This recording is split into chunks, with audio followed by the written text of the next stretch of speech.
Hello and welcome to today's lesson where we're looking at the OODA Loop. Now, the OODA Loop, also known as Boyd's cycle, is a decision-making tool originally developed to help fighter pilots win during air-to-air combat. Behind the loop is the philosophy that reacting more quickly to changing circumstances than your competition puts you at a competitive advantage and thus you win.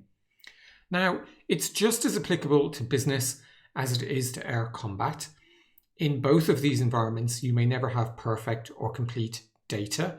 Now, obviously, OODA is a loop, and what that means is that it allows you to change your course of action as more data becomes available. OODA stands for Observe, Orient, Decide, and Act.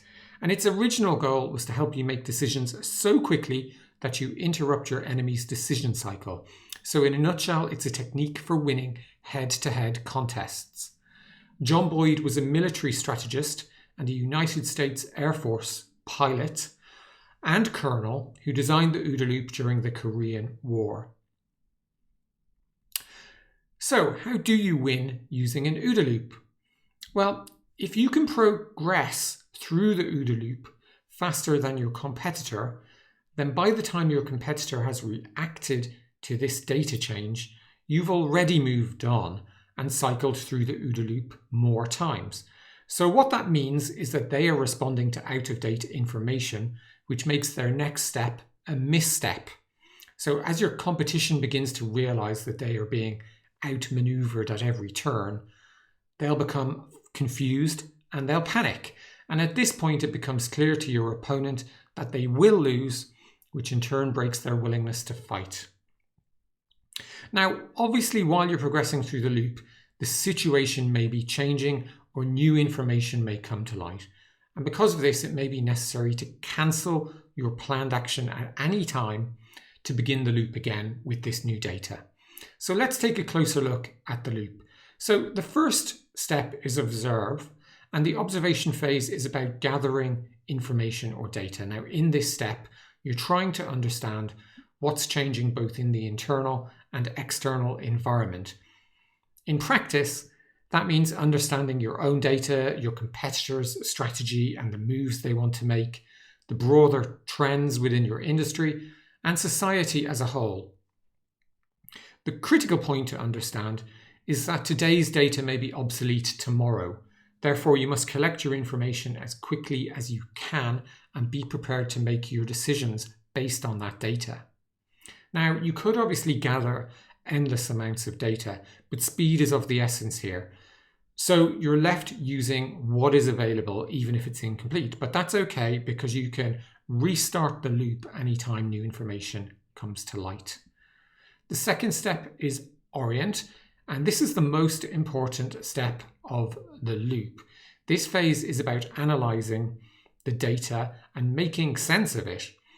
At the end of this stage, you should understand what options are available to you. So the real goal of this phase is to spot errors or gaps in your previous thinking or the thinking of others. So if you can find these gaps before your competition, then you can use them to your advantage. The sooner you can spot a gap, the sooner you can reorient to take advantage of it. So as an example, if you've ever seen the movie The Big Short, then you'll see how Michael Burry, played by Christian Bale, realizes that many subprime mortgages are likely to default. Now, this is a mismatch because the general consensus at the time was that house prices would rise forever. Consequently, he orients his firm by looking to bet against the housing market. Now, the 2008 crash was terrible for everyone, except for the few that saw the mismatches and oriented themselves accordingly. Now, one thing to note here is that Boyd identified genetic inheritance, cultural traditions, past experience, analysis, and new information as factors that feed into this phase. Now, the third phase is decide. So in the two previous steps, you've generated lots of ideas for how to proceed. And in this step, you simply choose which option you're going to pursue. The choice you select will obviously be the one that you think will best help you reach your objective. And the final stage is act. So all previous steps have been leading up to this step. Only by taking action quickly can you beat your competition. Now, note that it's up to you whether you choose to fully implement an idea or simply test it as a hypothesis. By considering the action as a test, you can generate quick learnings, and that will give you some feedback, and you can start the loop over, taking this new data as additional input.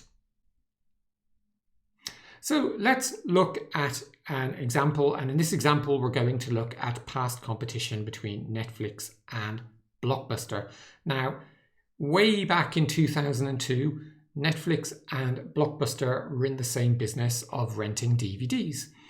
And in fact, Blockbuster was much bigger than Netflix and could have in fact bought Netflix for $50 million, but chose not to. But if you fast forward to today, then Blockbuster as a company is not worth very much, while Netflix is valued at $234 billion as of today when this video is being made. Now, to see how this might have happened, let's step through the OODA loop several times, starting in 2002. So the first step is observe. So Netflix observes that the internet is becoming more important, and it's only a matter of time before its business is affected in some way. It also observes that consumer broadband access is increasing rapidly. The next step is orient. So while the market in 2002 isn't quite ready for streaming videos, Netflix must orient itself towards this future. Next, it has to decide. Now, at this point, it can see several ways forward.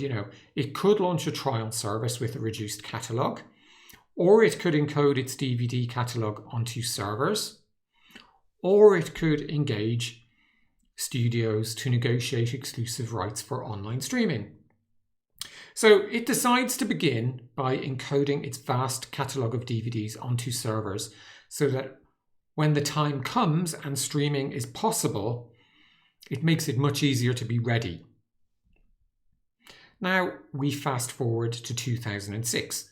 So in the observe step, Netflix observes Google purchase YouTube for $1.65 billion, even though at the time, YouTube as a company was only 18 months old with 65 employees. Next, we have Orient. Now, Netflix realizes that things are getting pretty serious for online video streaming and decides to orient more firmly towards this future. In the next step, then several options are again available. It could launch a small trial, or it could launch in the UK with a full catalogue. So Netflix not only decides to launch with a full catalogue, but it offers a $1 million prize for the first developer to create an algorithm better than its current video recommendation algorithm. Finally, let's take one more loop through the cycle. At this point now, Netflix observes that its online streaming service is beginning to grow exponentially, while its DVD subscription service begins to decline. Netflix realizes that it's only a matter of time before its competitors enter the market. They can see this exponential growth. So the company decides to orient itself so it can protect itself from future competition. So it must decide how to do this. And as usual, there are several options. It could lower prices to capture market share and discourage competitors, or it could invest heavily in creating its own original content. So Netflix decides to invest in original content that can only be consumed, obviously, if you subscribe to Netflix. This content will not be available anywhere else. So at this point, Blockbuster launches its online streaming service, but it's too late. Netflix already has a vast catalogue in place and immediately announces that its own unique shows will be coming within a few weeks. The result is that Blockbuster has only just launched its streaming service and is already on the back foot and behind the curve. The rest is history. Now, there are several advantages and disadvantages associated with using the OODA loop. In terms of advantages, then the loop allows you to quickly understand dynamic situations and gain a competitive advantage. Even with fewer resources or information, you can outsmart your competition using the loop. It allows you to take action quickly, even if your data set is incomplete. And finally, it allows you to take remedial action as soon as new information comes to light. In terms of disadvantages, then because the OODA loop is focused on moving faster in dynamic situations, it's subject to the general problem of all these types of loops, in that poor information can lead to poor results. Also, you can use the model to disrupt your competitors, but they could also use it to disrupt you. And finally, it raises the risk that organizations may make a decision too quickly. So in summary, John Boyd's OODA loop allows you to adapt quickly in highly dynamic environments to beat your competition. It was evolved from the work Boyd did as a military strategist during the Korean War. The loop is a continuous cycle and process, and it stands for observe, orient, decide, and act. Now, the underlying principle behind the loop was that the pilot who can cycle through the loop the fastest will win, because their opposition will still be responding to a situation that has already changed.